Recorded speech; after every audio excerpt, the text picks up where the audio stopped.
Halo Sobat Akuntansi, mari kita lanjut pengerjaan siklus akuntansi PD Sinar Digital di Microsoft Excel.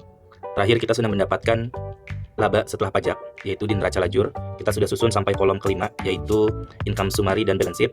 Di sini kita ketemu laba setelah pajaknya adalah 337.903.230. Nah, selanjutnya kita harus bisa menyusun laporan keuangan yang terdiri dari laba rugi atau income statement, statement of change equity atau laporan perubahan modal, lalu posisi keuangan atau neraca, dan selanjutnya ada laporan arus kas atau cash flow. Nah, sekarang kita mengisi income statement terlebih dahulu atau laporan laba rugi. Laporan laba rugi adalah sumbernya berasal dari neraca lajur kolom keempat, yaitu bagian income summary. Jadi kita pindahkan mulai dari sales di akun nomor 4, yaitu di sini. Ya, kita tandai dulu biar tidak bingung. Ini adalah yang akan kita pindahkan ke dalam income statement. Nah, income statement atau di laba rugi, kita asumsikan bahwa saldo normalnya adalah kredit. Jadi segala sesuatu yang didebit itu akan mengurangi atau di dalam kurung. Ya, sekarang kita pindahkan atau kita beri nama dulu. PD Sinar Digital.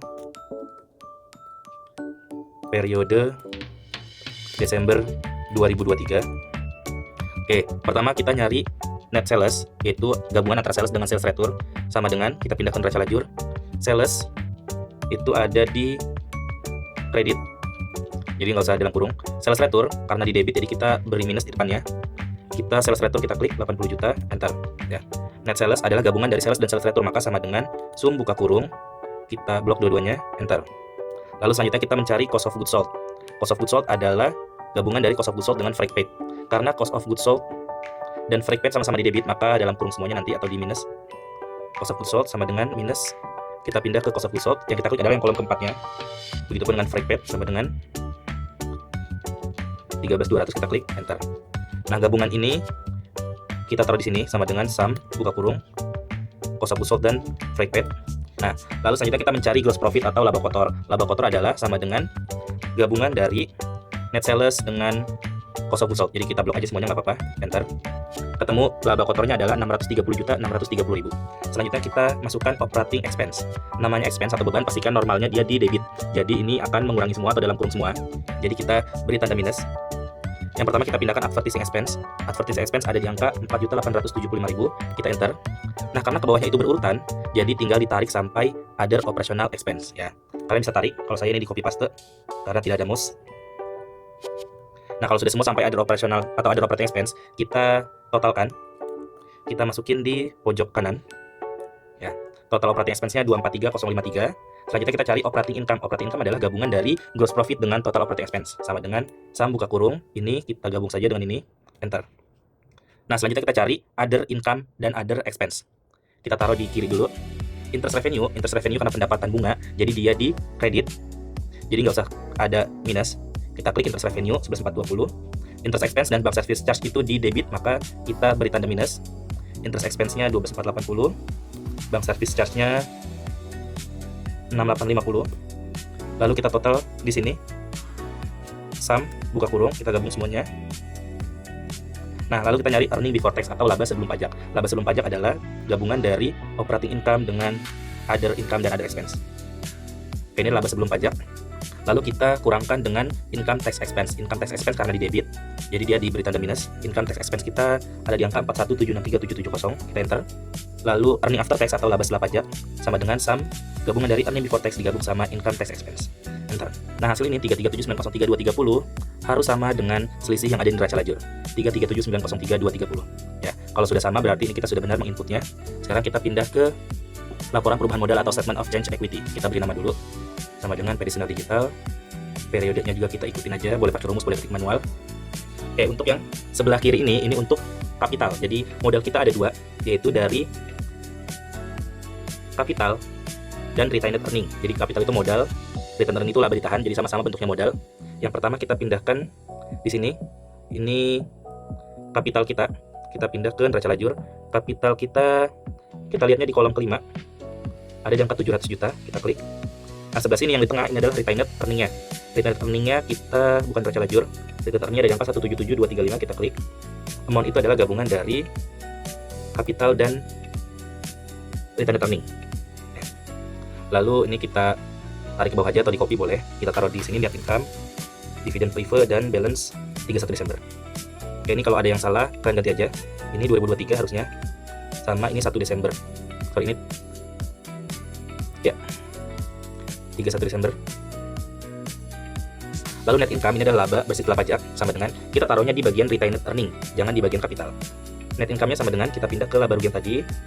Nah, labanya kan tadi kita sudah ketemu 337903, kita klik. Lalu prefer sama kita taruhnya di retained earning. Nah, ini kita lihatnya di neraca lajur. Ini ada drawing ya 26200. Karena ini dia di debit atau bakal mengurangi, jadi kita beri tanda minus dulu, baru kita klik enter. Ya.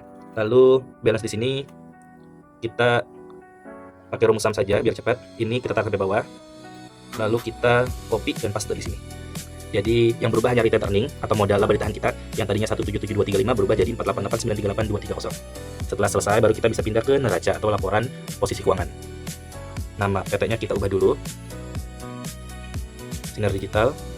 Balance sheet-nya terus periodenya kita ubah juga.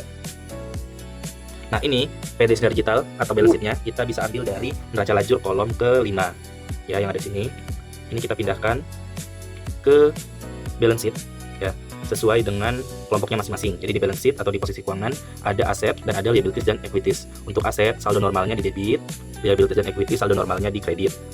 Nah, jadi kalau ada aset yang saldonya di kredit nanti akan mengurangi. Begitupun dengan liabilities equities, dia kalau saldo normalnya kan di kredit, jadi kalau ada di debit dia bakal mengurangi. Nah, sekarang kita isi dulu yang current asset. Current asset mulai dari cash in bank sampai prepaid tax ya. Jadi sama dengan kita pindah ke neraca lajur. Cash in bank itu ada di paling atas. Ini kita enter saja sampai prepaid tax. Jadi ini bisa kita tarik sampai bawah ya. Kita tarik sampai bawah biar gampang. Oke, sekarang kita lihat nih allowance for the full debt kenapa kosong sama prepaid tax. Kita lihat neraca lajur. Allowance ternyata saldonya di kredit dan prepaid tax memang kosong. Nah, allowance khusus allowance, jadi kita bikin lagi di sini allowance sama dengan minus, baru kita pindah ke neraca lajur, kita klik saldo allowance. Nanti dia bakal mengurangi. Nah, kita cari totalnya dulu pakai sum buka kurung tarik sampai prepaid tax enter. Lalu non current asset atau fixed asset mulai dari land sama dengan kita pindah ke neraca lajur. Land itu ada di angka 75 juta. Ini selanjutnya bisa kita tarik sampai bawah. Nanti yang kosong-kosong baru kita isi ya.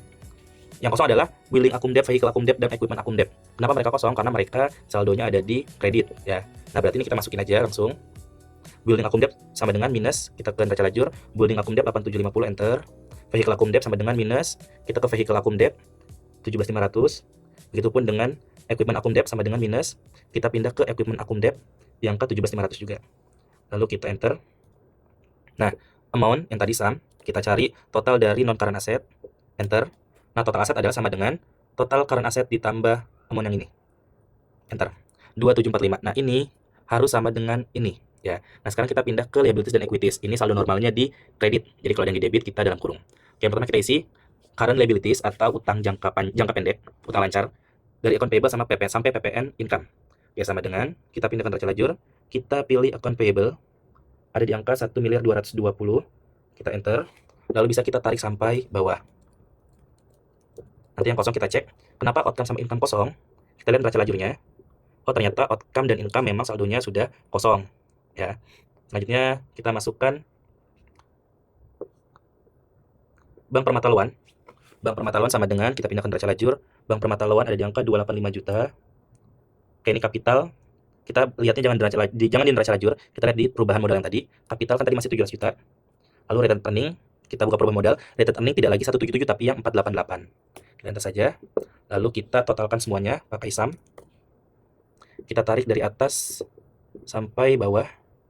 Kalau sudah enter. Nah, ini jumlahnya sama, jadi memasukkannya sudah benar.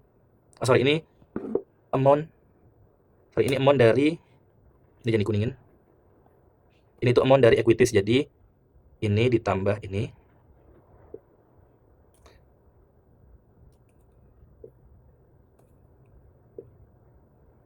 Yang tadi juga nih yang current liabilities kita sum dulu. Nah, baru di bawahnya sama dengan tadi amount current liabilities ditambah Bank Permata Loan ditambah amount equities, enter. Sama-sama 2745750, berarti ini sudah benar. Nah, nanti di video selanjutnya kita akan bahas cash flow dan jurnal penutup ya. Semoga video ini bermanfaat. Terima kasih.